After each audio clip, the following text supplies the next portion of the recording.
Hello, and welcome to episode 5 of Where Wub, a Universes podcast with Mitchell Cimino, myself, Ryan Levine, Calvin Harrigal, aka Wub, and Travis Tangeman.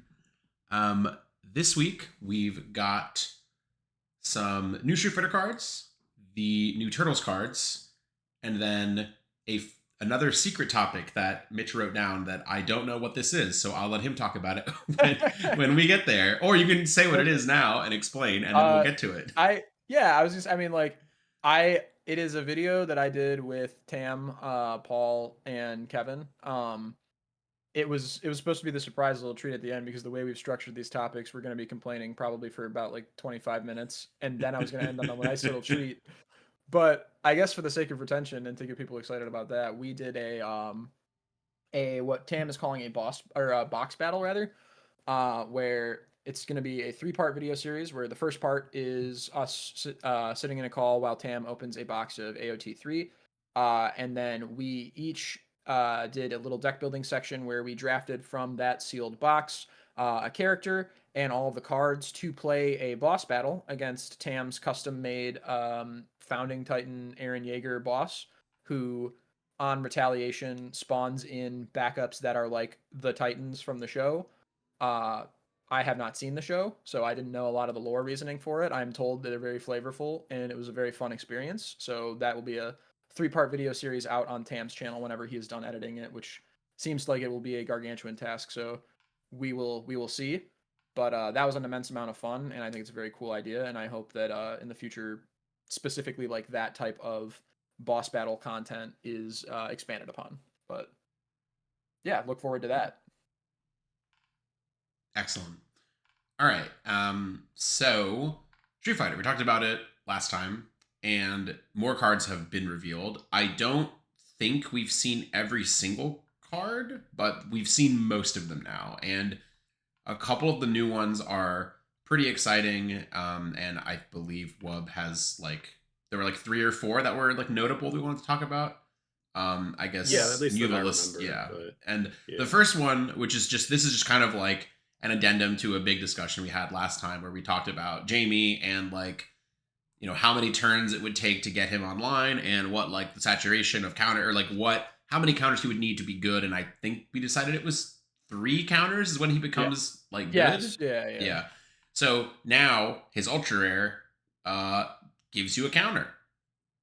There we go. All right. Yeah.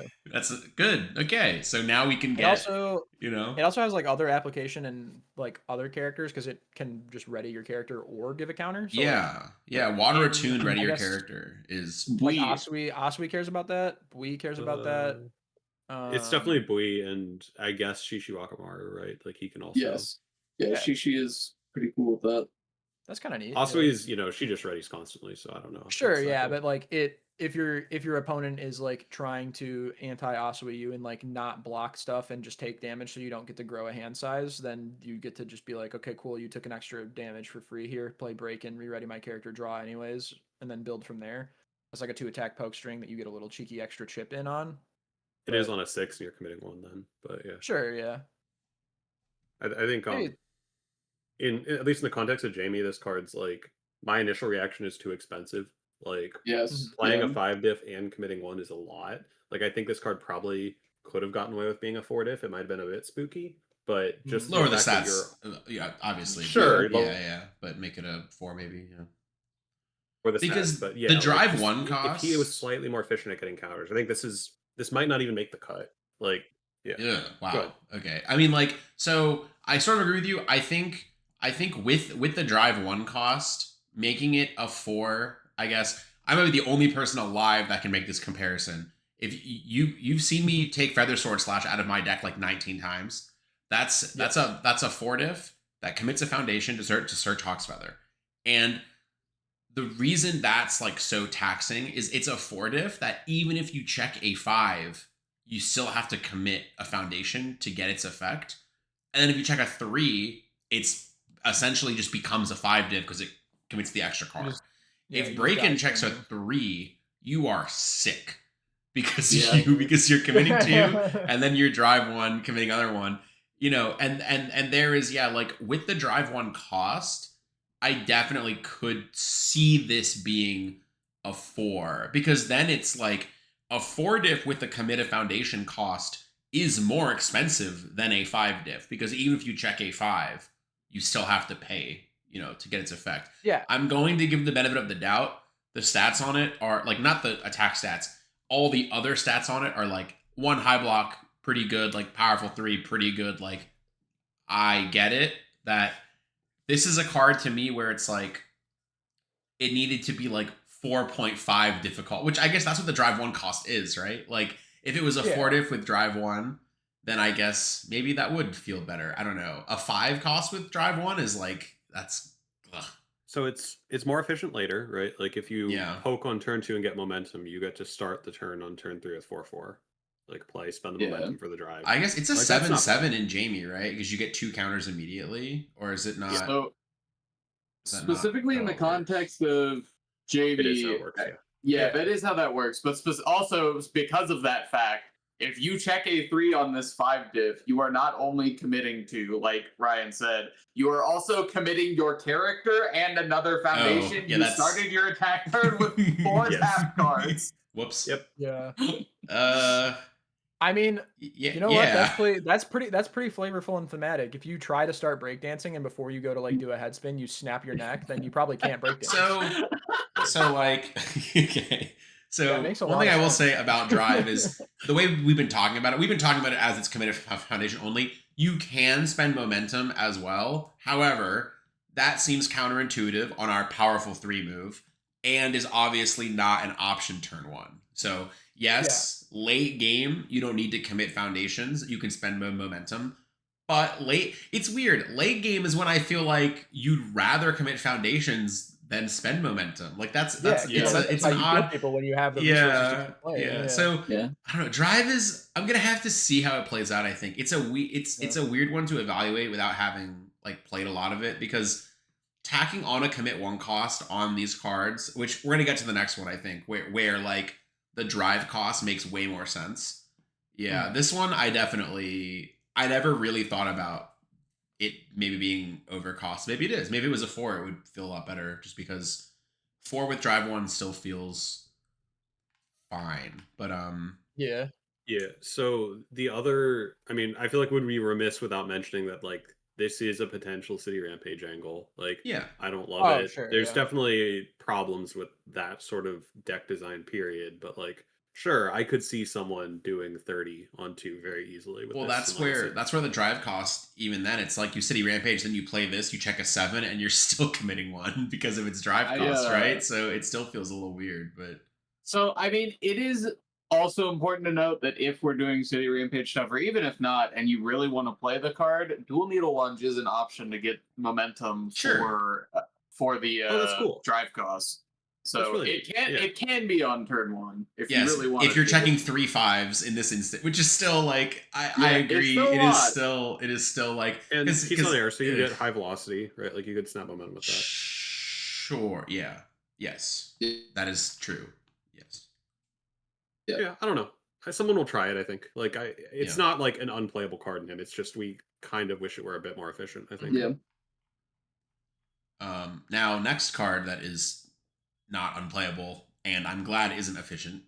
I don't know the name of it though, but do you know the name of it? Phantom Sway. Phantom Sway. Yes, this is a 4 low 5 diff, drive 1, commit and free, blitz, commit and freeze, Ravel Foundation. What's the block on it? I have it right here. Oh, very good. It is a 2 mid with EX2. EX2, yes. So I'm going to say something, and then I'm going to counter what I know at least one person would say in response preemptively.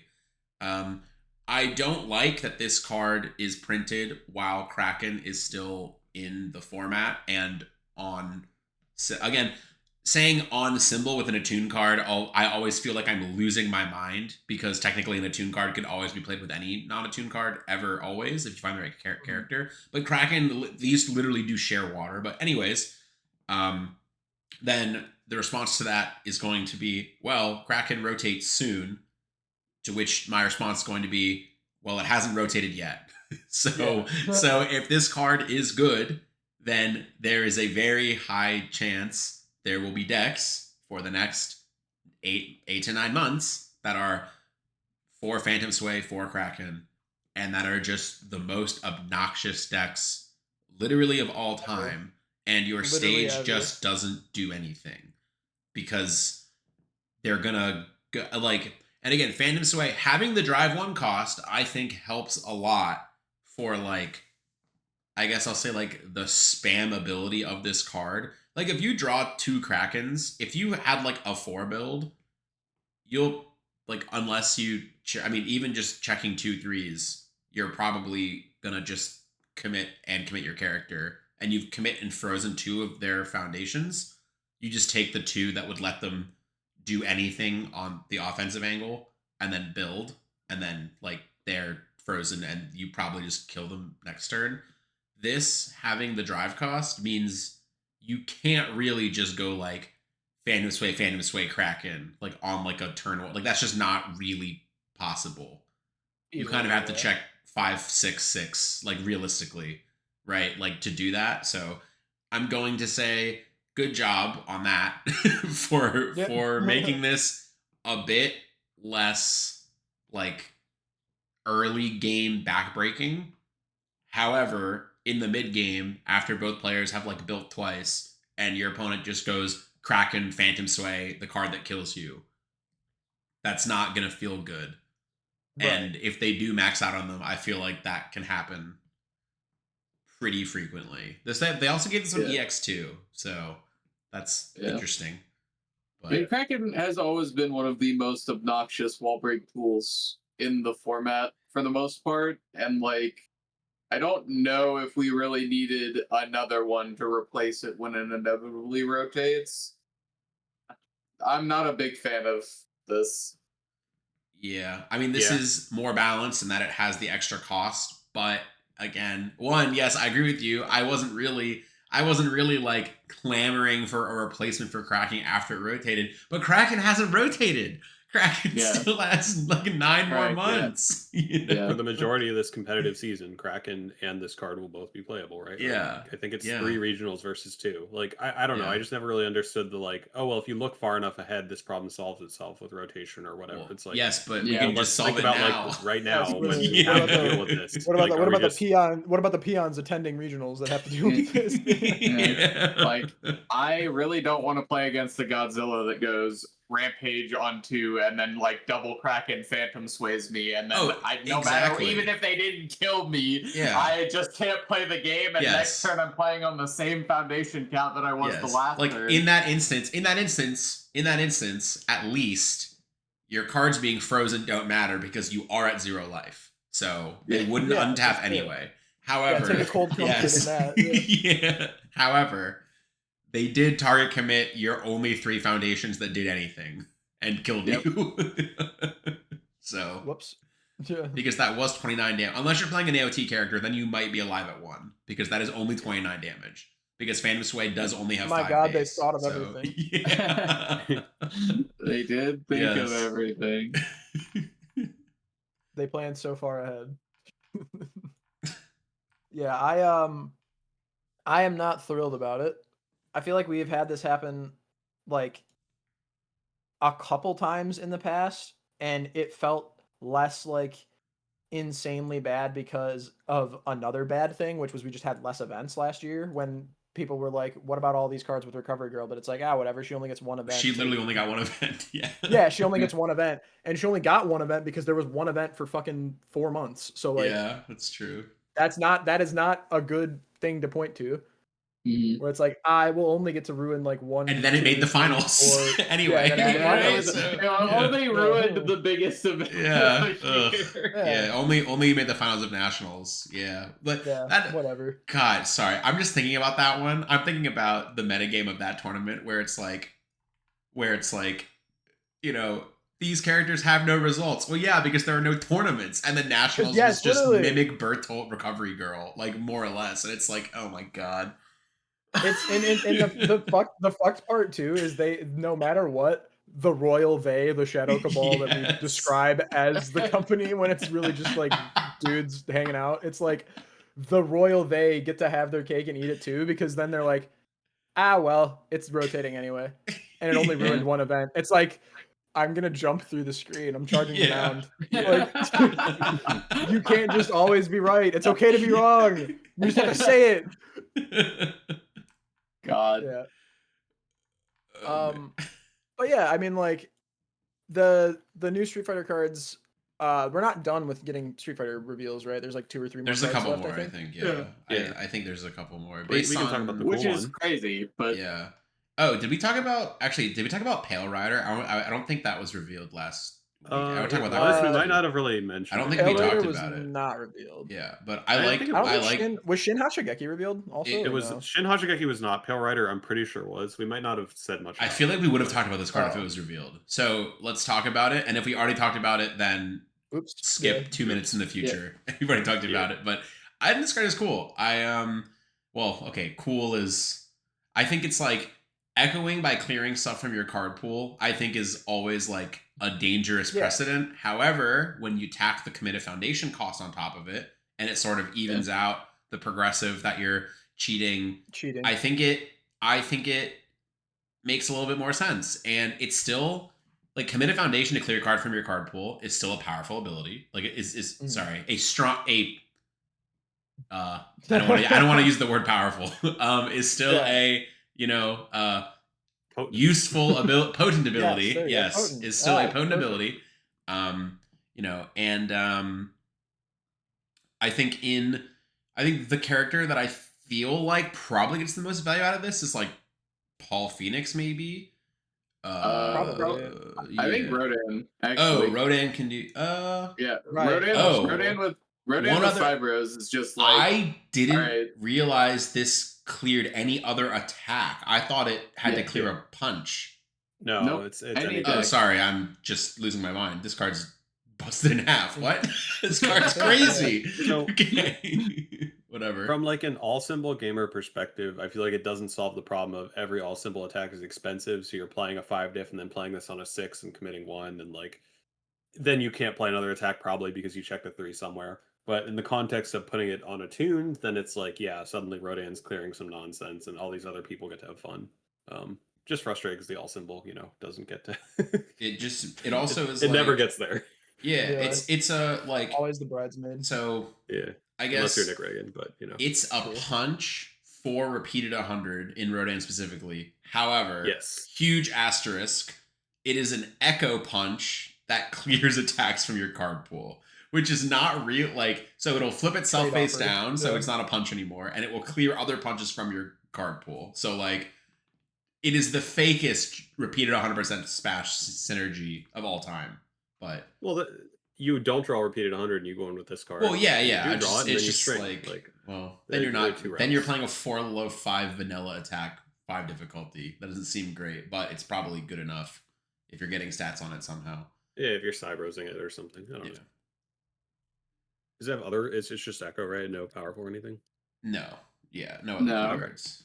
It's Fury Punch Slam. Yeah, Fury Punch Slam. Patrick Baby keywords. It is 4 Patrick Baby keywords. Oh, that is true. Oh, baby. That card will not be in anyone's deck as long as Sweeping Dagger still exists, probably. But maybe not. I don't know. Maybe I feel like I learned the hard way. Really. I mean, to be fair, this card probably won't be in decks as long as Sweeping exists. I was about to say, if your opponent Sweeping Daggers this card, you are conceding. Imagine you're playing this in a deck with Patchwork Baby, and your opponent goes Sweeping Daggers, take your Pale Rider.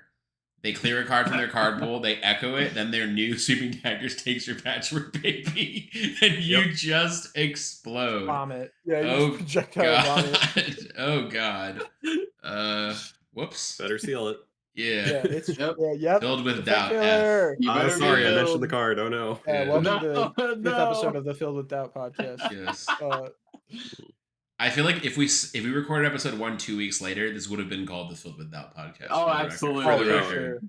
100%. It would have been called the Filled with Doubt podcast. But it's okay. We found Wub. Speaking of finding Wub, you want to talk about Shin Hoshigeki. Yes. 100 Lightning as well, but Shin Hoshigeki I forgot about that one. Yeah, that one's cool too. Shin Hoshigeki's like, this is a one where there's a lot of little individual damage buffs. Obviously, without combined firepower, it's not quite the same anymore. But you have things like I'm with you and Greater Goal that can trigger that give this a damage buff. It has powerful 3 for itself, so that stuns as well. And then you can in theory stun your opponent out while pumping a move, and that's pretty neat, right? Like that's like stacking speed on it or something. I think the cutest interaction I found was actually with a character that's terrible, but when you play Big Ryu. Mouth No, Titan. sorry. No, Sorry. actually, I said a far more forgotten character. Yeah. But if you play Big Mouth Titan, he says enhance, give this 2 damage, snap of momentum. So that's a 6 mid 9 stun 2 as your first move. Like that's fine. I think that was all I really found outside of the obvious things, like if you played Burt 2, right, and pitch 2 bing bongs, you stun them. Oh my god! I've If you played- pitch 2 big I've bongs played, in Burt 2, this Woo! is they're dead. Yeah. It's over. Yeah. There are things like this No card one's does ever stuff. been more dead. Yeah. Yeah. I've played worse cards with a straighter face. I think Yeah, it's that's fine. yeah, probably. I don't know. It's an engine card, and I enjoy those. Right, like they Yeah, I think this is very. it has neat. moves. Yeah, It's got a lot of stuff going on. it's got high base speed too, which complements like the stacking damage on it and stuff. Mhm. So. Yep, it sure does. It's, I'm glad that the famously undersupported archetype of Greater Goal I'm with you is finally getting the support it needs to be Yes. viable in the current And meta the game. fire symbol, they clearly need help. Yeah. Okay, and then 100 lightning. What's it called? 100 lightning kicks. 100 lightning so like kicks. this, Okay. this one, there's a lot going on. Like I think our process when reading this card, there's a lot of things to unpack with this card because there's also like the static not working when you respond and yada yada. But anyway, we'll get to that. Don't you? We'll get to that. Yeah, I got a whole. Yeah. So anyway, the base card, I think it has a 1 mid block. I don't know. We don't have the actual picture of the card. We have the champ promos only. Which are colored weird. So yeah, it is a 1 mid. Yeah, I have it here. Stun 1, kick 4 mid 5 diff. And the text on it is respond your turn, discard a card after it leaves the card pool, add it to your hand. So that means if it gets caped or genkais or use any clear effect, you can respond. If you manifest it, you can respond. If it touches the transit zone, you can just discard a card, add it to your hand, which is crazy. Like obviously this has a huge seal target painted on its back, but there's a lot of potential with this card. I'm interested. Suddenly, I'm actually interested in Chun-Li because would sealing it. wait. Would sealing it even work? Because I believe it would. Would it still be sealed in the transit zone? Because my understanding is yes, but I know this isn't quite the same. But if you seal "I'm with you" and then sacrifice it, it triggers. But I guess I don't know when sealing wears off. I guess. Yeah, I think I'm with you activates in the zone, whereas this activates in the transit zone, so it doesn't actually. Okay, so cards are still sealed when they're in the transit zone. Yes, and that's why the static doesn't work, right? But right. Anyway, so the interesting part of this with stuff like Chun-Li and Thunder Spear demo, it's like you can spam so many attacks with this card on 5s. Which is cool. Again, it's an engine card, right? Like there's a lot of potential movement with this card. If it ends up being like a pony card, that's kind of lame. But there's a lot of potential to do things with this. Like this has me cooking with Sasha 1 again, right? Because she fuels the cost immediately. She's good at building a bunch of Thunder Spear demos with like Replicator Enthusiast and Canister Creation and stuff like that. And ultimately, I end up abandoning a lot of these decks because they just die to some aggro thing, and I decide they can't live. But it's just the different offensive options that can exist are neat when they're introduced into the game, and I'd like to see where this card goes. It might do too much, it might do nothing, right? Like because a 5 diff is kind of hard to play like as a rolling thing, but we'll see. We can complain about the static now, but I think the design of this card is cool. I don't know if it should work when you Genkais and cape it. Like that seems like a lot.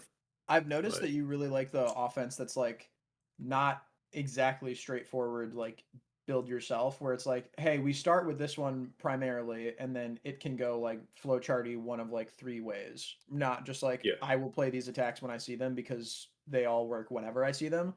You like the ones where you might have to play a little bit of like an obfuscated attack line where you go, I don't know if you know that this could kill you, but if you don't, you die for sure.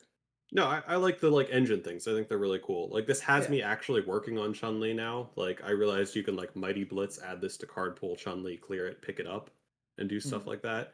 Oh, the other thing about this card, when it clears in the end phase, you add it to hand as well. So like, Yeah. Oh, yeah, that's a Instant attacks. interesting one. Is it? Is yeah, it? your If opponent it blocks it. is it Yeah, your end phase, or it's your turn. It's whenever. Okay. If it's Yeah, if it's your opponent blocks it, you go cool. I'll pick okay. it up. So you Yeah, The wait, ultimate poke. wait. If your opponent if you blocks it and you build past, oh, you can okay. pick it up. Okay.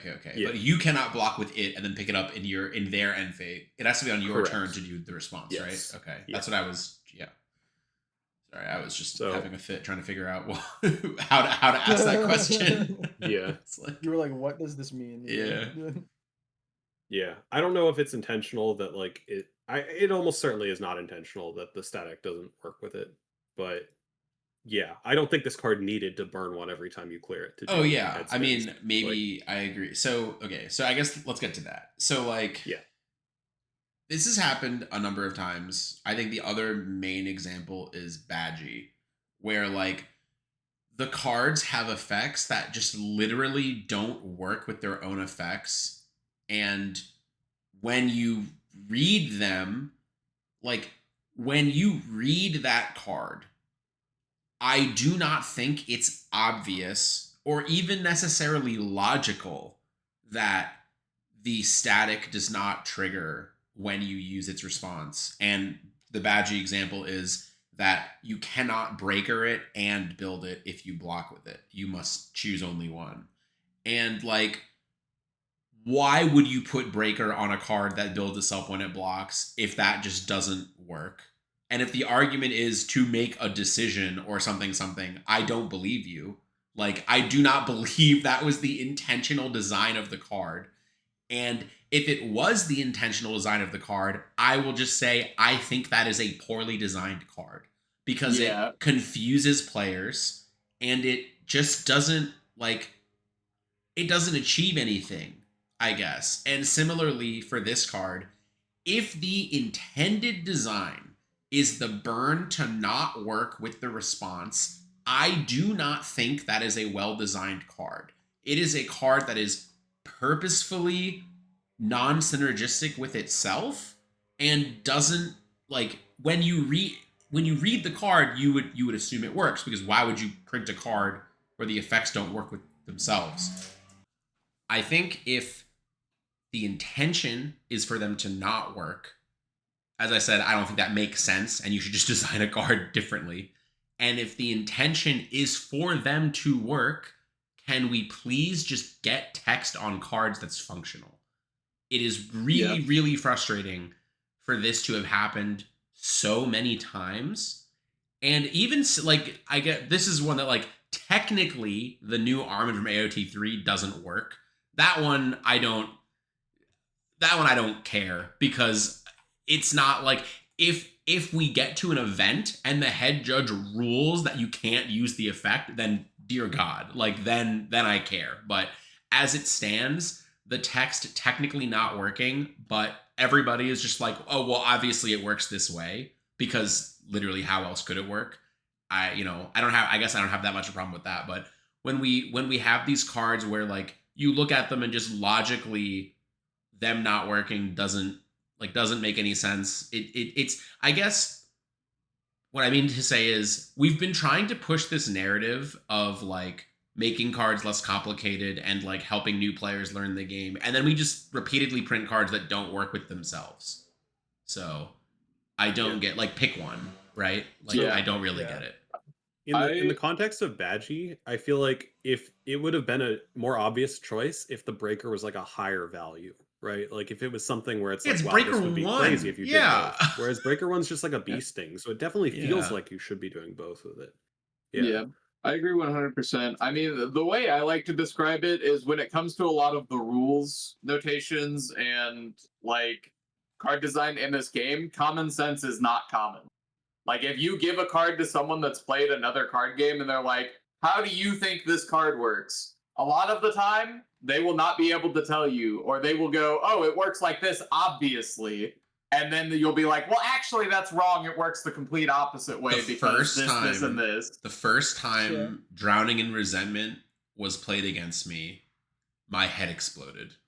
Yeah. If you can think about how that works logically compared to every other card game, and how that would, like, the way it works in this game, incomprehensible to anyone that's played any other card game. Absolutely incomprehensible. Like, to the point that it doesn't fulfill the actual function that it's like probably also, supposed to do. For what it's worth, also, like, the game is complicated, right? Like, that's one of the selling points. I have done well. Not anymore, apparently. I don't know, man. I don't know. Yeah. EXD. I have done well at multiple events in this game. I still regularly, when new players at locals go, how does this work? I go, it works like this. I do not ask me why, or wait until Phil gets here. Like, so I will say that happens in every game. I think most commonly, like, famously, I've never met a Yu-Gi-Oh player that knows the rules of the game. Like, people who have won multiple events will just be like, I do this, and I'll be like, what are you talking about? Like, that's not how any of the, like, that's not how, like, and it's like, how, and it's not even, it'll just be like a basic game mechanic, or, you know, like, resolving effects improperly, and I'll just be like, what's happening? Like, whatever, you know? So I will say, like, doing well, obviously having a good grasp of the rules is important, or like can be a contributing factor, but I definitely think there are many people that definitely probably know less about the rules than you do. Yeah. You know, for what it's worth, if your success in a card game is incumbent on you knowing all of the rules and minutia of, like, how cards work better than your opponent outside of play, then I think that's probably not good. Then your card game is probably pretty bad. Your card game probably sucks. Yes, absolutely. But, like, that is all to say that, like, all too frequently there are cards that, like, might matter, that, like, have weird, annoying rule questions that come up, or just, like, too frequently on release we have shit that just, like, is broken. So, like, I don't know. That's a little tiring. Something that is a pet peeve of mine with these, specifically like Badgie, is I'm almost convinced that the intent of the design is, it's hard to speak to intent, right? But, like, I'm almost positive they wanted it to do both things, right? Same with 100 lightning kicks. That's what I'm saying, is I refuse to believe that Badgie wasn't intended to break her anvil. I refuse. Right. There's no world you can say, oh no, when designed, it intentionally didn't do both. Then that card is badly designed, if that's the case. Let's say that Badgie was never played and people just played it incorrectly at locals. No one cares, right? Yeah. Suddenly, it's at an event. Everyone realizes, or people realize after the event, that this is wrong. And then the narrative becomes like, oh, well, the card would have been too good if it did both. It's like, no, I don't think that that's even relevant to the discussion, right? Yeah. Like, I could see that happening with 100 lightning kicks, where if the card isn't good, then people are burning and no one cares. And then, like, it suddenly does well, and people are like, well, if it burnt, then it would be broken. And it's like, well, that's not. That's revisionist history. That's not even part of the correct. Yes, that's not like part of the conversation at all. Yeah. Right. That's like saying Tyrion had the same amount of tops as Nick Reagan. Yeah. There's a certain point in time, I guess. Yeah. Yeah. I don't know. There's another thing to it of, like, if we were a bigger card game, like if we were Yu-Gi-Oh or Magic, like, level, and we had something like this happen where a card was just, like, not properly designed, or, like, players couldn't really understand it and they were just, like, playing it the way it reads at an event, and, like, something happens because of that, then that player is just getting, like, oh, you're a cheater, you're all this, and it's like, that's on design. They should have just made it easier to understand the card in the first place. Yeah. Yeah. Because I guess, like, this is to speak to whatever intention, whatever. What is the point of the static on 100 lightning kicks if it doesn't trigger when you respond with it? Why is that there? right? Chip on Correct. shield. Like, does that Chip on shield mean means on it. anything? Like literally, like, Is it ever worth dealing one to them over just yeah, that's what I'm picking saying. up Like, another attack? that's what I'm saying. Like, what are we doing? Right? Like, It's for the the scenarios burn where can't your kill. opponent is at. So the burn can't kill. Oh no! Yeah, the No, burn It's can't fine. kill. Because isn't it No. supposed to be like block chip? Isn't it literally supposed to Yes. be like a It's fighting chip. game where Yeah, it's chip on you shield. are blocking Chun-Li's kicks and you're taking chip damage, but chip damage can't kill you? You have to get hit by an unblocked move, or I guess partially blocked move in our case. But yeah, it's like so that's like, so if it doesn't work, that's like a third or fourth layer of like what is going on, right? Because then it doesn't even function. That doesn't even make sense. That doesn't even make sense for its like lore Guys, reasoning of existing. You're right? missing everything. It's that they were designing around sweeping daggers, and they're making it put you to 1 so that your opponent can sweeping you afterwards. I guess that's true. God. My favorite Chun-Li attack. Vaxeldin with a dagger. Wait a minute. Is that wait. If you sweeping daggers, 100 lightning kicks, do you get to pick it back up when it clears in the end phase? Yes. Yeah. I'm gonna crash out. Bro, you just can't put attacks in your deck anymore. It's just not allowed. You're just not allowed. Ryan, I think illegal. What? I think we're now at the point, Ryan, where it's just like sweeping daggers is just the best card of all time. It is. And Yeah. you just say that they can't sweeping everything. They get to sweeping one thing. They get to sweeping. That's true. You just present your opponent with too many options that are insane, and then hope that they drool on themselves. It's the tilt without angle too, right? Like you just there's like they can't see all of them. I don't know. Yeah, the only way to be a bad guy. Dog, lightning rod, Colossus SWAT. Like that's why I'm genuinely considering Krista, because it's like, yeah, man, eat my Walmarias, I guess. Yeah. Please, would you like to draw 0 cards ever? Well, you're gonna feel silly when I played in my Irwin deck with 19 wall counters, or my peak deck with whatever that one foundation is that gives you a wall counter. Holy shit. Great part about running detonation is just the goblin mask to your opponent. Like, you want to do it. It's right there. Yeah. It's in the discard. Come on. Yeah, let's go. Oh god. Okay. All right. Well, that was okay. Sorry. That was my angry 100 lightning kicks badgie. Honestly, we're doing pretty well as far as like that's less long of a crash out than we usually have. Yeah, that's true. And I think this one was slightly more valid. I think this one was hopefully a little less subjective. A little less shaking your fist at the sky. But well, no, definitely more shaking my fist at the sky, but a little bit less. I don't have fun with this card, and a little more like, what are we doing? Like, what are we? Okay. Anyways, let's talk mechanically neat card though. I think mechanically neat card, allegedly, if it works. Yeah. or if it doesn't. I guess even if it. So also, this card could just get an errata to work. I guess, right? Like, it's possible. Yeah. It could just get an errata and then the thing is fixed, and then it's just we're back to square one of the 19th thing in a row that has a day 0 errata. So a card functions, but. It's been a minute since we've had a day -28 errata though, so that's true. That's true. Did I don't think they did erratas for AOT3. They did. They had cards that said blitz, and they had response timing in the like 8 diff.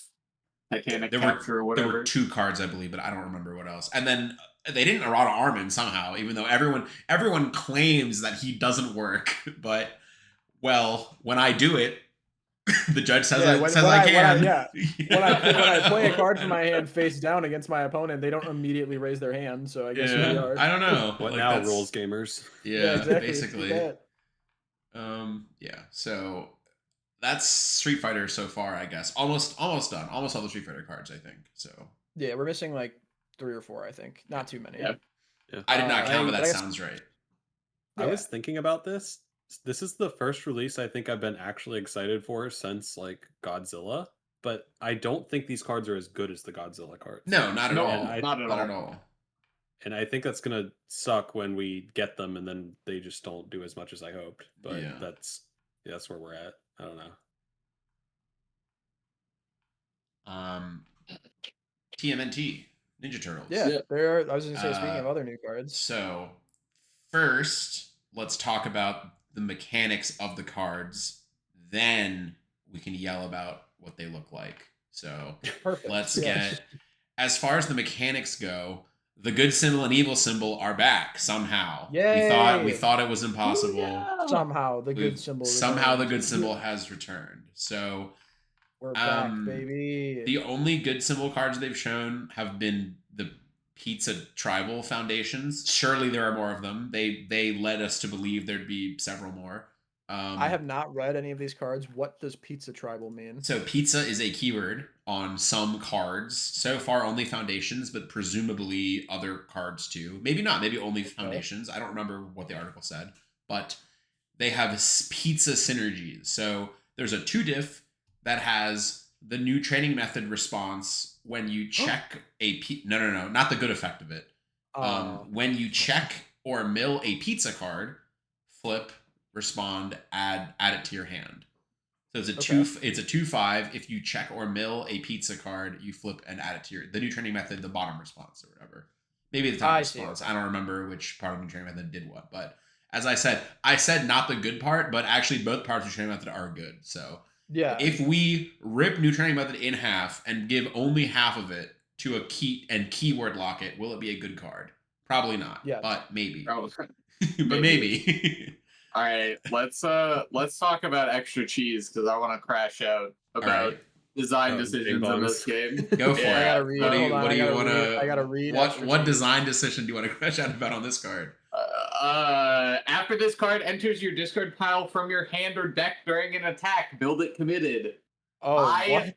I really think we should just stop exploring this design space because it has never been good for any card game ever to have this. Oh yeah, when I get value out of this card touching my discard pile, those cards are never used in a healthy manner. They're not a good design space. We could be using this design space to explore like literally anything else. I would rather see more copy effects in this game than more when this touches discard pile effects. I don't know about that one. This one's on the That might be the only one. That might be the only mechanic you could have said that I might disagree with. You had us in the first half. You had me in the first genuinely, 3 quarters. I would rather see those than Bing Bongs because guess what? We naturally go through a lot of our deck. Milling is already not a cost in this game. It's already an upside. Yeah. So like we should not be making it even less of a cost. It should not be more of a benefit than it already is. This card also works when you discard it. So if you discard it to like latent skill or something along those lines, it will still just build for free. We should not be making those cards go plus infinite for no reason. Yeah, we need to stop this design space. Well, now we're adding a decision point. Are you going to discard Feral Shriek or extra cheese? Or both because you discard 2. Whoops. Yeah. And I think it's on the good symbol, it doesn't really hold because it's attuned. And we can get to the symbol discussion for TMNT is another thing. Because we know the symbols and all that. However, this card is just coming out now. It will have a lifetime. There probably will be a good death character eventually. Maybe even a good death fire one. And it's just yippee let's go crazy.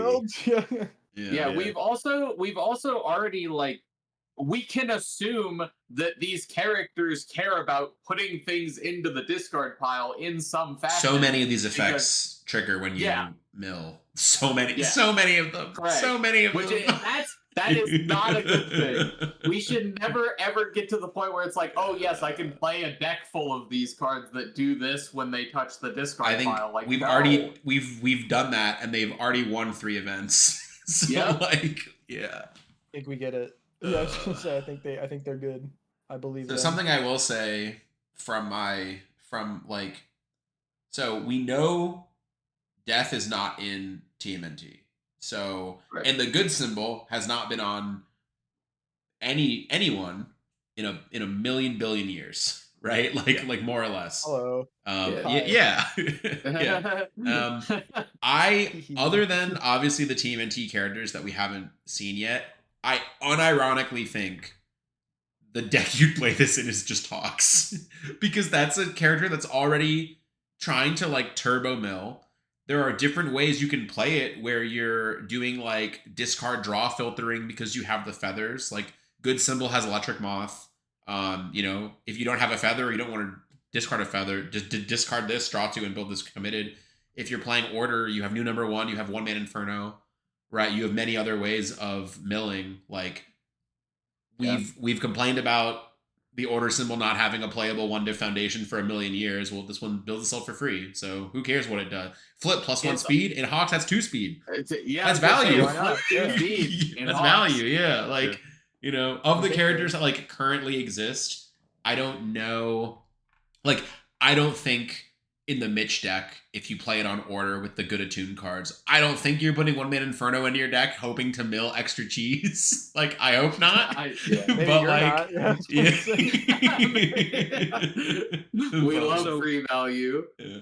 There's a lot of funny stuff if you look back. Yeah. Like, there's like Deku 4, there's Fat Gum, there's like the Lurkers can review it and build it during an attack. There's like, there are things, but obviously, like, power creep has kind of meant that these characters just, they didn't get any cards for a while as part of it, but also they're just not as good inherently, kind of by like health totals and like what the characters do and so on. But this card is just coming out now. Looking forward again, like who knows? Good death character in Q1 of 2026, and suddenly we're complaining about I'm With You in combination with this card, right? Like it's just, I mean, Pandora's box, right? Like that's kind of what Travis is saying. Yeah. So for as long as Endeavor is still in standard from Jetburn, anyone with Earth good, Order good, or Fire and good has all of his like self-mill cards. I think those are more or less the most efficient self-mill cards in standard. Now that Combined Firepower is not really legal for anybody other than Ghidorah, who does not have the good symbol, so this discussion is relevant for this card. But yeah, I think anyone with those combinations seems like, and then Fire and Earth are in TMNT as well. So those combinations of good Fire or good Earth, like I could think exist, like Edge Shot, that deck top nationals, right? Like that like that character is just good. That character is probably just fine. You know, like Raptor text. I think there was incorrect rulings going on with that though. Like I believe Memory Upgrade or not Memory Upgrade.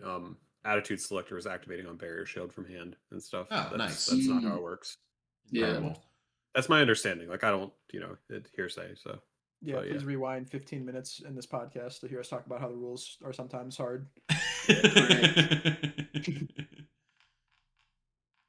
Or my favorite, Ochako 5. I do not know what this character does. I know 47 Chroma. She changes the zone of Phantom Threat, I believe. That's her tech. Enhance. Change the zone of this mid attack to high. It gets 1 speed. That literally says change the zone of Phantom Threat. That's crazy. That's literally what that card does. That's what I know she does. Yeah. It literally says make your mid attack able to be reversaled. Very cool. That's true too. Cool if she had the all symbol, then she could say, "Let me reversal this." But wow, if Extra Cheese didn't have the during an attack safety text, you could just discard it to Mothra at end of turn. That would be funny. I'm sure. So so this doesn't trigger when you check it, right? Because we're not during the attack yet until you during is the pass enhanced check. Step onward. No, is during it? is no. I thought it's the response window. Yes. I thought it was response window onward. Because that's why Stomp of the Female Titan is terrible. Wait, what? Hold on. It says during this attack. So like if you look at the rules during an attack, hold on, I'll bring this up. I thought this was.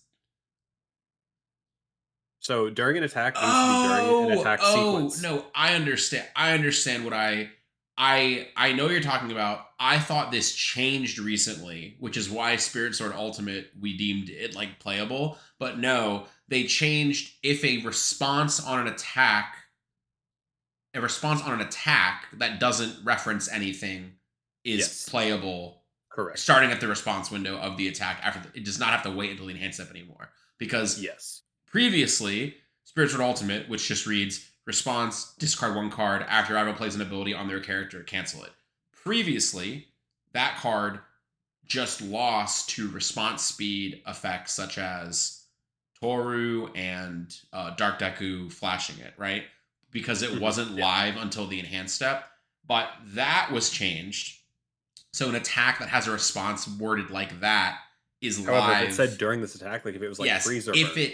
If it said during this attack, then it would not be live until the enhanced step. I see. So it is not until the enhanced step that you can that you can order some extra cheese. I understand. I get it now. Mm-hmm. Very good.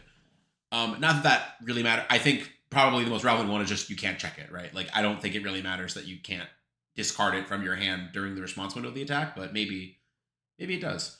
For the most part. Yeah, I can't think of a reason why it would, but maybe it does.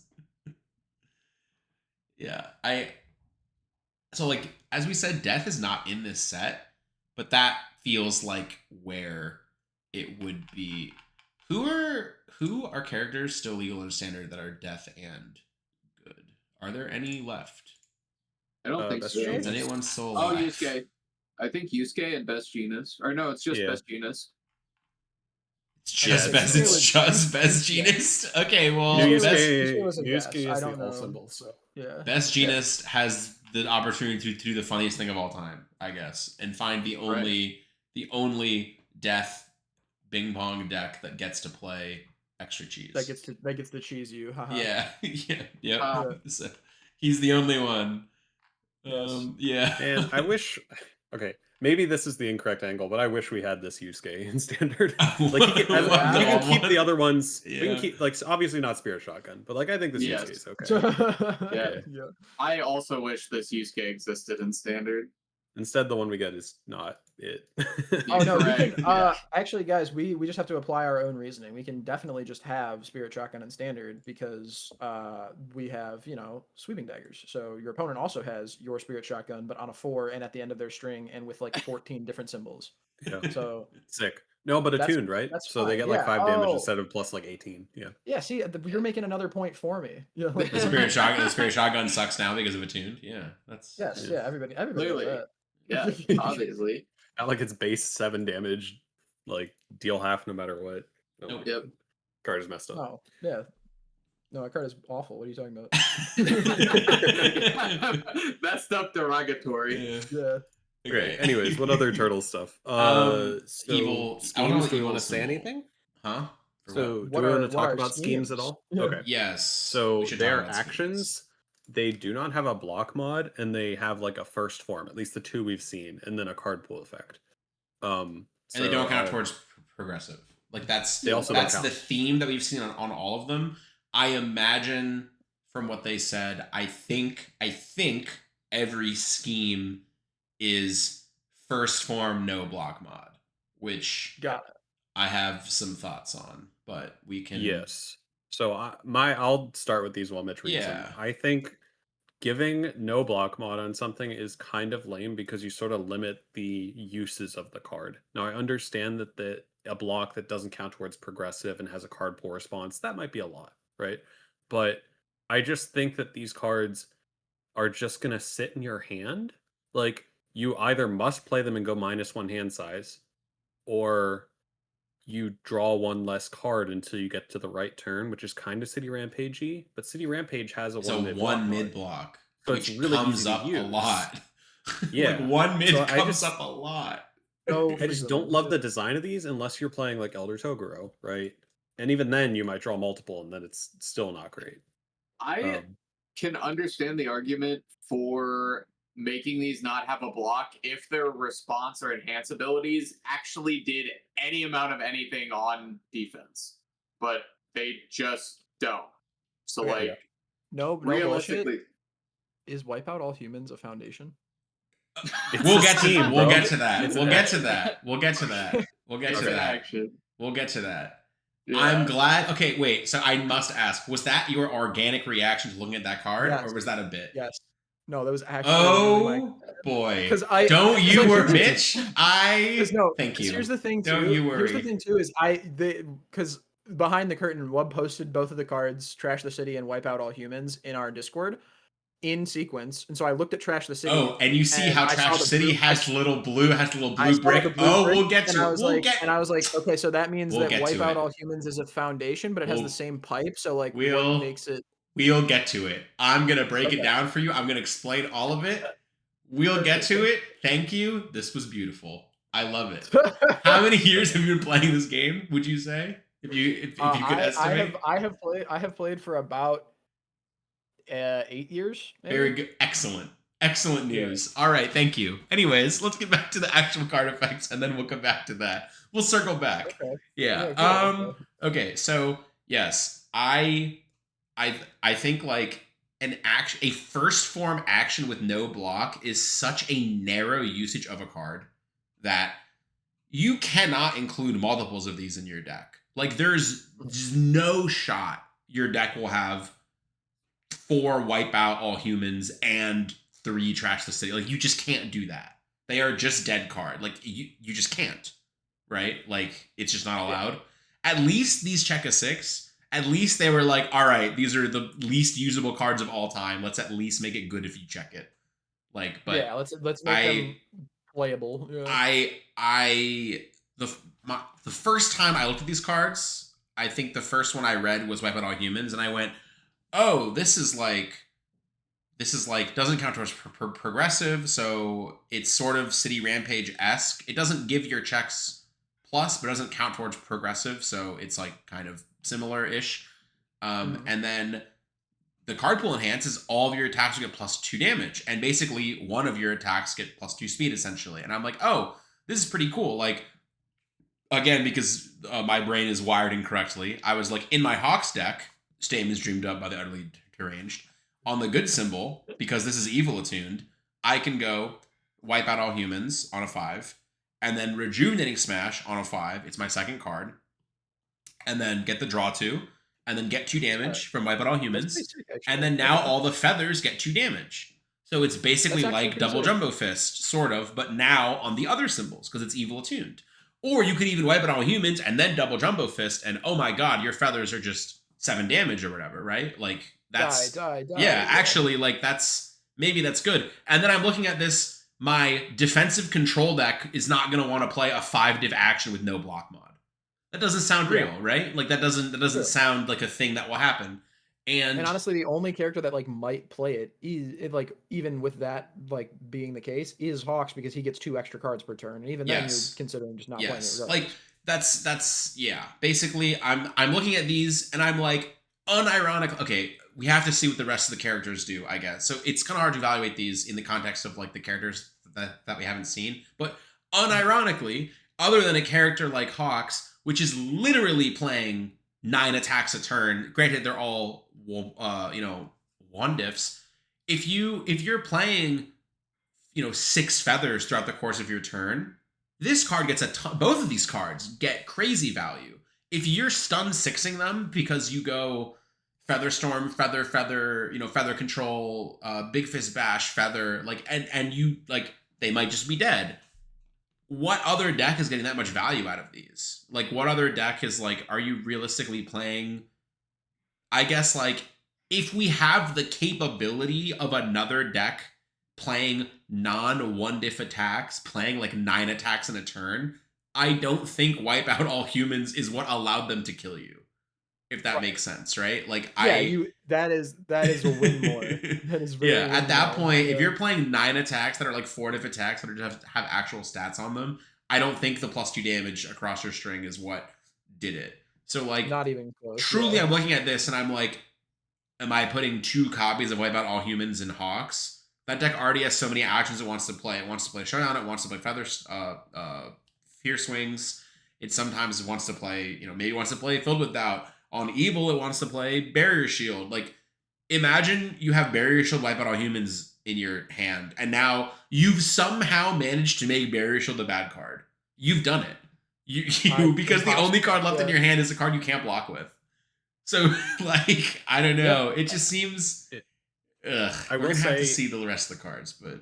I doubt there will be an evil character that interacts with non-block modded cards. Oh, However, if there is, then this changes a bit. Right. Sure. Like, if there's an evil version of Faye from the old Bebop. Sure. Like, sure, man. Like, I guess. Yeah. But just think, again, that's a case of we haven't seen anything. So actions. Yeah, we're trying to make the game easier for new players, so we decided to print Faye. Yeah. Very good. Yeah. Excellent.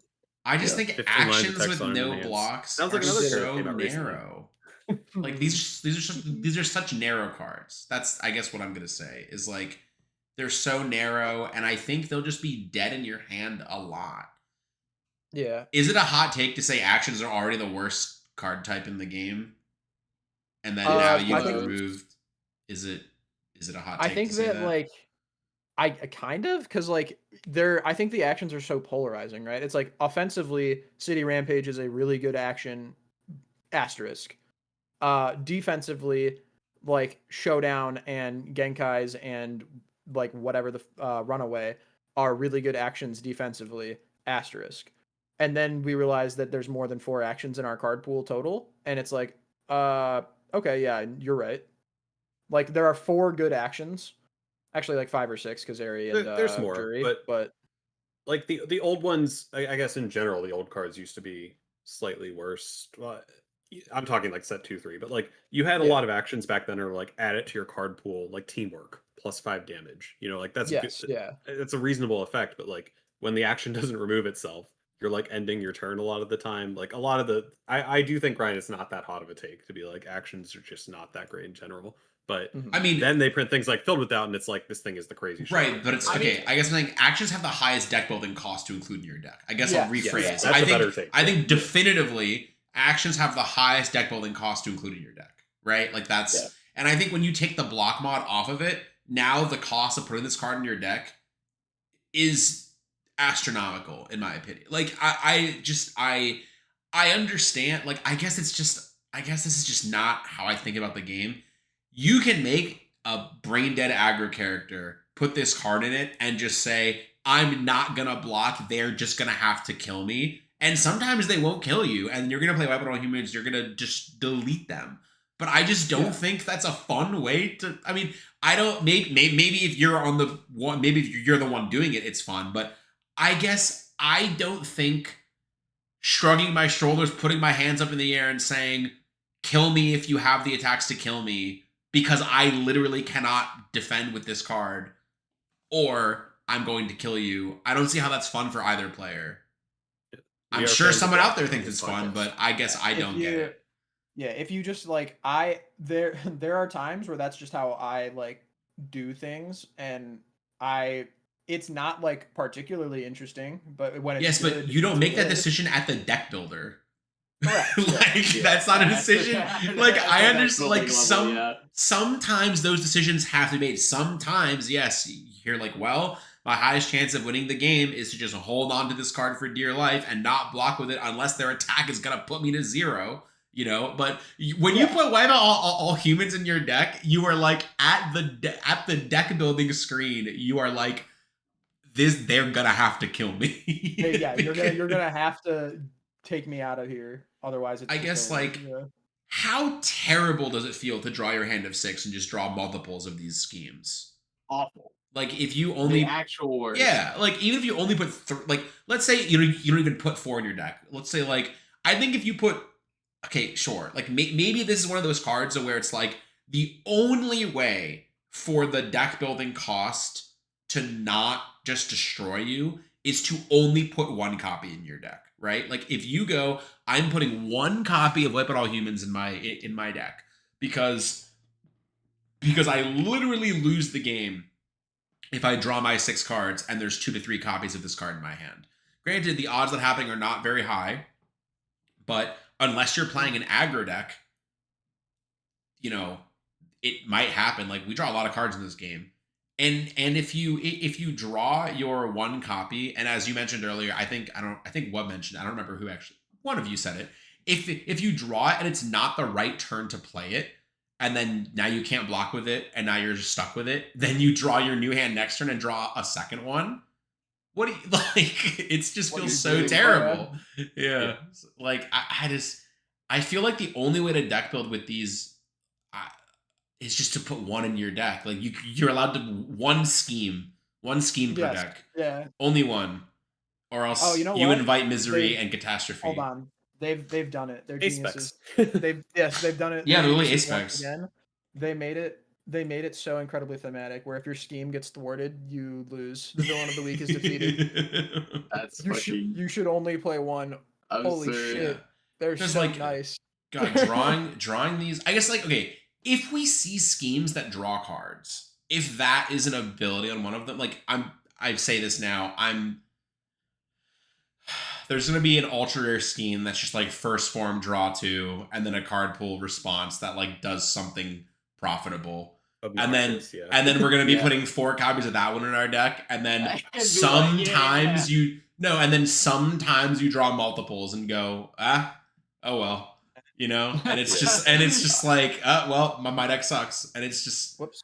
Oh God, sorry. I'm getting mad at scenarios that I'm inventing now. That's crazy. I don't just wait to see the cards, right? But like, that's not necessary. Yeah, it's not necessary. I think from a design standpoint, we don't like them because it feels like you're shoehorned into exactly one use for the card. I think the last like new card that I saw as of recording this was the blurry like weird image of Splinter. I forgot about that one. That card is insane. Yes, that card is crazy. Swordfish can I? Here. Yeah, Swordfish. Can I have ADHD. Can I be a mutant?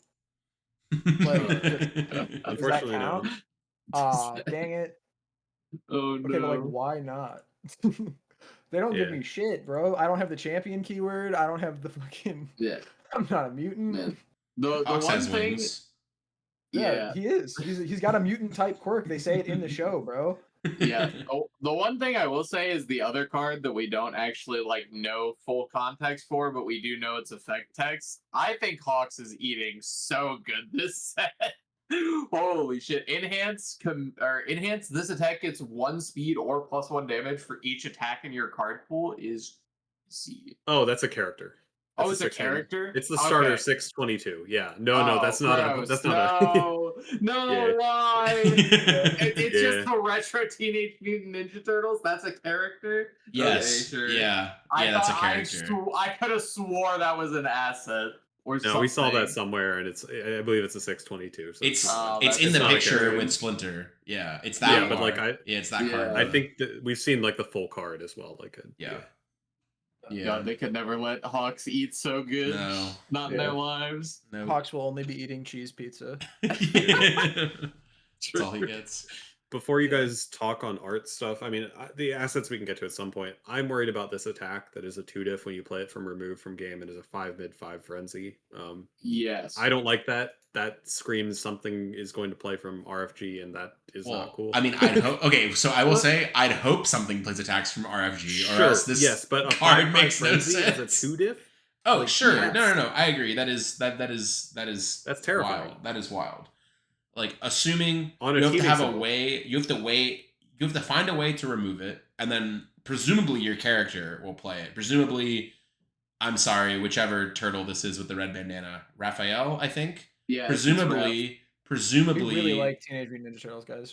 We really like it a lot. Presumably, Raphael will play removed attacks through some condition being met. And yes. Or it'll be a Toon Fire and Nick Reagan can play it from RFG. Yeah, fuck it, whatever. Why not? So, I just think that we are exploring a lot of dangerous design space recently because play from RFG is probably as dangerous, if not more dangerous, than like the Bing Bongs. Especially if you have an entire character that is designed around doing that. Because, like, we already see Ghidorah going, oh, my entire discard pile is a toolbox. I don't think we need more of that. Yeah, you've seen what Ryan can do with Kurogiri too. You want to give him more RFG? They could never put it on a Kurogiri symbol. Too much. Yeah. It would be over. No, it's fine because Kurogiri's rotating. Haha. Oh, true. Yeah. Okay, you can talk about the art now if you want. Okay, so that was the other card. Mitch, so. Oh yeah, it's back to All right, I'm give me like 15 seconds to just get my thoughts together. Okay, so first I'm going to explain why the cards look like what they look like because you mentioned some of it already, and it was in the design article. Common cards. If we even have common cards such as Hold On Tight and Hard-Headed They have the white drywall, and that is it. And then uncommons have the pipe that kind of are the like keyword holders, right? Like all the keywords are on the pipe. Sure. Rares have the peeled back drywall to reveal the brick foundation, and the brick is color coded to the card type. So, Trash the City, the brick is blue. Raphael's Sigh, the brick is green. Presumably, when they show a rare foundation and rare attack, it will be gray and orange. Okay. So, as you said, when you looked at Wipe Out All Humans and Action, and you said, is this a foundation? Because... Wait, Wipe Out All Humans is an action? Yes. There's... Mitch, there's... Yeah. Sorry. Yes.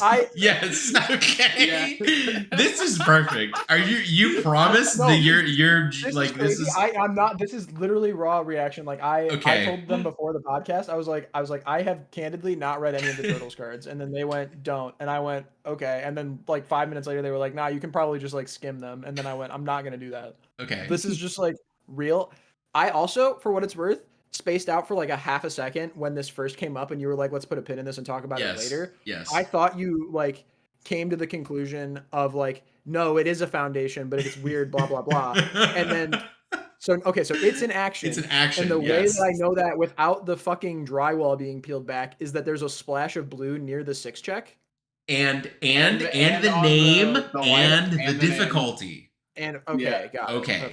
So thank you you've now demonstrated my point. I think more perfect than I could have ever imagined, actually. Okay, so I think from a visual clarity perspective, it is technically easier to read the effects text on these cards, and that is something they were going for. However, from a visual clarity perspective, such as what type of card is this from someone who's been playing this game for almost 10 years, I think, are atrocious. I think foundations are fine. Like, you can look at Extra Cheese and Pizza Delivery and go, that's a foundation. Not because of anything having to do with the gray spray paint behind the name or anything like that, just because this is pretty similar to what foundations look like in our game. Yes. When I looked at Mechazoid, I looked at it for a long time and decided if my opponent committed this card to pass a check, I think there's a high chance I wouldn't notice it's a backup. It has health, I guess, which, like, now that I'm familiar with this card, sure, it has health. I know Mechazoid is a backup. And, whatever. It has effect text that treats it as an asset. It looks like a foundation. It is actually a backup. And there is a foundation that lets you play it to your card pool as an attack. What? Incomprehensible. Literally incomprehensible. And again, I hate to... If we are trying... have 8 copies of it. If we are trying to make this game easier for new players to understand, why do the cards look this... Like, they have no visual distinction between them. And why are we making a backup that looks like a foundation that's treated as an asset that you can play as an attack? Who does that help? Ryan, did you see the starter deck foundation as well? I did not see the starter deck foundation. Okay, I put it in chat. Click on Daily Meditation. They were capable of making foundations that... that card just looks like a foundation. Yes. Yeah. That card is gray. That is not white. That is gray. Yeah. And it has white text. For what it's worth, instead of black text. This might have been your next bar the current breath break that you're taking right now. This might have been your next point. Yes. What the fuck are we doing if we're getting people to play this game by being like, look, Ninja Turtle cards, and then you start with these cards, and then you look at cards in the past, and you go, what the fuck is happening? Okay, I can take this for a second, because this is something I actually wanted to bring up at the summit, and I hadn't fully formulated the idea.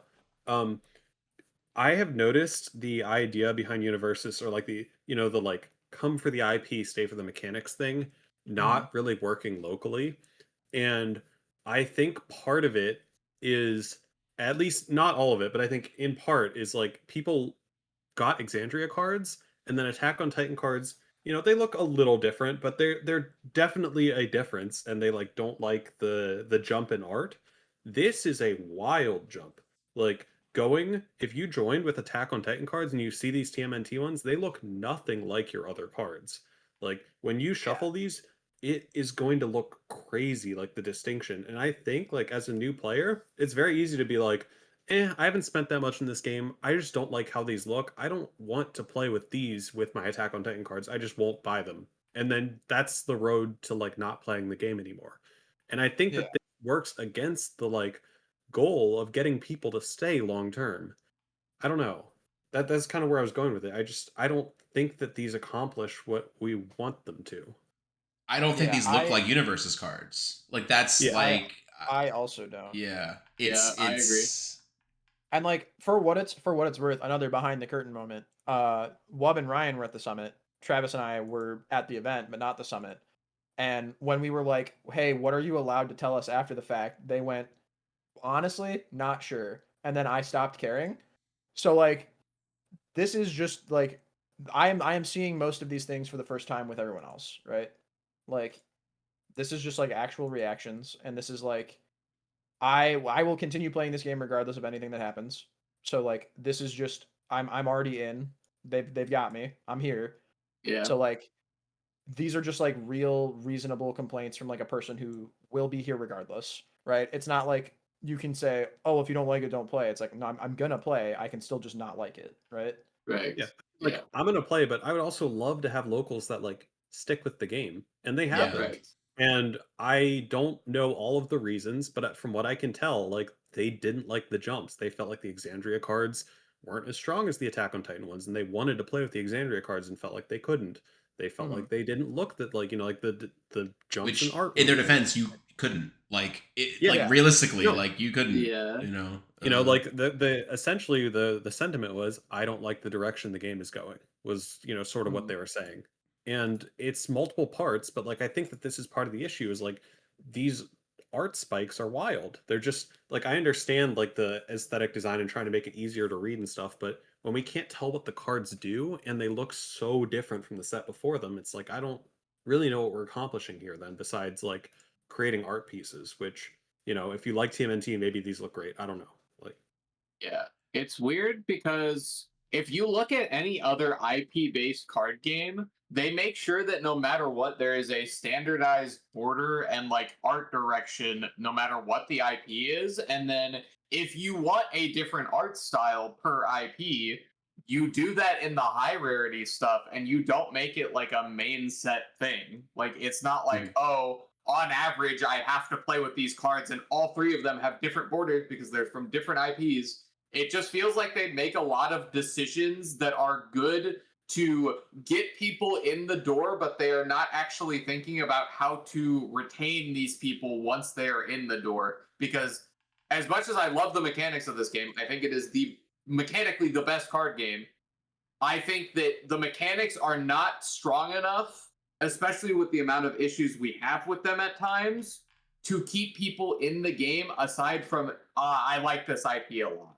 And like when that IP stops getting supported inevitably, because we don't go back to IPs for the most part, we have that one run and then we're done with them. It sucks. It really sucks for these people who are getting into the game. It's like, oh, I'm here to play my favorite IP and nothing else. Yeah. And another part of this is also like, I think for like the trailers, they're not really allowed to have mixed IPs in the trailers. So like people, you'll see comments in the trailer, oh, they're making a Turtles card game. I didn't know that. Oh, I can't wait for the Critical Role card game to come out. It's like people don't even understand that this is like a multi-IP thing because of the distinction. They're like kept separate in advertising and marketing. Like it's like a mountain of issues with this, I think. And, I mean, that's also some of that like is, not to put that squarely on them. I think a lot of content creators also do that, right? Like they make videos about upcoming Critical Role card game, upcoming AOT card game. If you look at, okay, and then this is to put it back on them, haha. If you like flip over a box of AOT, on the bottom of the box it says Attack on Titan CCG, like Series 1. I don't even think it says Universes anywhere on the actual like bottom of the box. It obviously says Universes like on the top of it, but if you just flip over a box of Attack on Titan, it'll just say Attack on Titan collectible card game series 3. Like, that's crazy. That's it's a, well, yeah, it's like, okay, well, what does that actually mean? yeah. But yeah, and like part of that is obviously like licensing issues and stuff, but yeah, I for think sure. they could do a better job at like showing that this is a multi-IP thing, and part of that is card design, like making sure that these don't look so wildly different that in a case someone doesn't think that these are TMNT singles and this is all the Attack on Titan card game. Also, to back it up a little bit, obviously a lot has changed in the year and a half, since this was the case. But when they rebranded for Jetburn away from being the My Hero Academia CCG back into being universes or whatever, they talked, and they updated the card frame. And if you look at the Jetburn card layout versus the Undaunted Raid card layout, right? Like, I think MHA sets 1 through 5 had more or less the same card layout. And I believe, I don't think that card layout started in MHA 1, but I think there was like a random like DLC that started that card layout or something, or maybe it was just the 2020 promos. I think it was like the COVID DLC. It was, right? it was the COVID promos that had that card layout that they continued roughly into the My Hero era. And that lasted until Jetburn. And then if you look at the Jetburn cards, we're all familiar with them.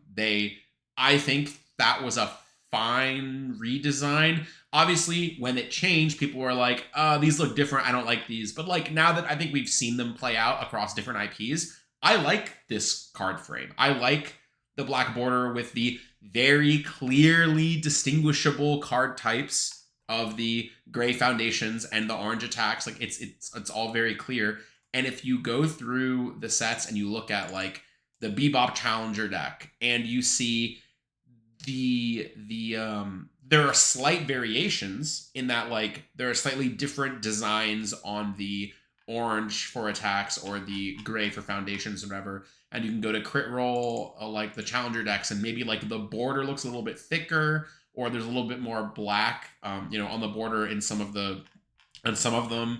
And there are little changes here and there to the check numbers and the fonts used for the checks, control, block, stuff like that. And if you look at, I think where they kind of like perfected like the stylized one, if you look at the solo leveling cards, I think it's really cool that like the check value and the blocks are like glitching and stuff like that. Like, but it is the same card frame. You can see the adjustments to the border, and they look slightly different from the Jetburn cards and that card layout, but you can tell these are from the same game. If you have Wolf Assassin next to Flashfire Fist, Jetburn, you will be like, oh, these are from the same game. And I don't think that's true. I mean, even the Attack on Titan cards, those cards obviously look vastly different from the other cards. But I think if you have them next to each other, you'll be like, oh, I get it. Like, black border, big orange box, like all the numbers are in the same place, whatever. I think you'll get it. The TMNT cards, as you said, I literally do not think the average person looking at these cards next to each other would put together they're from the same game. Yeah. And that's a problem. Yeah. And what bothers me most about it, I guess, is the rares I actually think are fine. I think the little peeling in the corner to have the color of the card, how is that a rarity? That blows my mind. How is that not on every single? How is that not on every single card? I just for visual clarity, like I do not get it. So like this is I'm gonna self-report here about being the biggest nerd on the face of the planet. In college, I wrote a paper about pattern recognition for a psychology class I did, and I did it about Yu-Gi-Oh cards and about why I thought the game shifted into more like archetype and like tribal synergies. And it's just based on pattern recognition. Humans like finding patterns. Humans really have a hard time memorizing complex information unless there is parity between them. And I think the visual consistency of these cards is so important. Like, attacks are orange. If you check a big bright orange card, you know what happened. Your brain goes, uh-oh, I checked bad. And then you assess. Obviously, now we have 4-check attacks. But if you're playing, a mono 4-check deck and you check an attack, then you know it's a 4, whatever. Like, there are always patterns. If you check one of these white TMNT cards, you will have to look at it every single time. Every single time. You will have to spend an extra second or whatever every single time you make a check to look at the card and be like, what is that? Because it is not a bright orange thing or a bright blue thing, or like, they all look the same. And I think that's a huge problem. And I just don't like it. Ugh. That's fair. It's fine for like higher rarities, right? Like that's sort of its own thing. If you want your cards to look a certain way, that's on you. Yeah. But like an example of this is when I went to play Nick Reagan in Denver, I had alternate art supersonic flights, and I chose not to run them because I was afraid I would miss it in the top, like the response to because you were used to playing the other one. Different, and I was used to playing the other ones. Yes. Yeah. So that's fair. I mean, it is a problem I have with pearls and obsidians, in that, like, well, obsidians, I think you just can't even see. Like, I just don't think the color grading on those are very easy to read at all. Pearls are like, yes, like if you like pearl attacks can sometimes look like foundations, and that can be an issue. But again, that's optional. You can opt out of that. You don't have to play a pearl attack. Like you can just not do it if you want. It is in fact harder to play a pearl attack. Yeah. But I really just I don't think the visual clarity for card types is there at all. And from what we understand, the rarities above rares are gonna look totally different, and like we'll have to wait and see. And maybe those look incredible, and maybe those look great. And then my argument is, why wouldn't you show us any of them? Right? Why would you show us these cards and not show us an example of one of the high rarity? Because again, that's like I'm gonna sit here and be like, I think these cards don't look very good, or like from a gameplay perspective. Sure, like the art, I'm not talking about the art on the cards at all. The art in the art box, I'm not talking about at all. I don't care about that for this discussion, right? Like, just if the other rarities of cards are more visually distinct and clearer, then show us them. Like, please, Like you care more about the clarity of like information presented on of game information. I think the game information needs to be easily accessible. Like, so from my understanding, the reasoning, or like one of the reasonings of like black text on a white background, is make it easier to physically read the effects. I will argue, after you read the effect of a card one time, a lot of the time you don't need to read it again. I think the other numbers on a card are going to be more relevant most of the time. And I need that to be clearer. But anyways, rant over. Sorry. I just had to scream into the void. I think we're about at time, but yeah. But yeah, I guess all of that being said, this has been the 5th episode of the Wereweb podcast. We only mentioned Filled Without, I think, twice this week. So that's good. Very good. We're getting the hang of this. Yeah, I was gonna say we're really getting the hang of this. Thank you guys so much for sticking around. This should be up on the 24th. We're recording this a little bit in advance, but I believe this will be on the 24th of June. But yeah, thank you guys so much for watching, and we'll see you in 2 weeks. Bye-bye.